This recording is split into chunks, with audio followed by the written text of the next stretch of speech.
जय जगन्नाथ श्वेता किचन को स्वागत।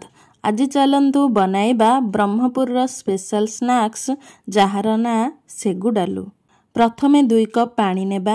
पानी फुटी आसिले बुट जाई, भृषंग पत्र, धनिया पत्र, कंचा लंका, हेंगु, लुण, हलदी, जीरा राशि देई भल भाबरे मिसाई देबा। तापरे सुजी हाफ कप देई मिसाइबा। चाउल गुंड 1 कप देई भल भाबरे मिसाई नेबा। तापरे 15 रु 20 मिनट रेस्ट करिबाकू देबा। तापरे हातरे तेल नेई भलरे चकटी देबा। तापरे गोल गोल आकारर गढ़ी देबा। सेगु डालू गढ़िबा बहुत सहज। देखंतु मु आपण मानकू गढ़िकी देखाई देउछि।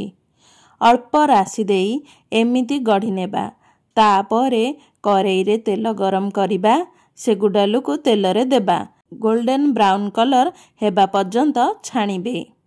आपनकू मोर रेसिपीटी भल लागिले लाइक शेयर निश्चय करिबे। यूट्यूब पेज रे देखुथिले सब्सक्राइब करिनेबे। पाखरे थिबा बेल आइकन को प्रेस करिदेबे जद्वारा नुआ रेसिपीर नोटिफिकेशन पाई पारिबे। फेसबुक इंस्टाग्राम रे देखुथिले फॉलो करि नियंतु। सेगु डालू गोल्डन ब्राउन कलर होई गलानी। एबे तेलरू बाहर करिनेबा।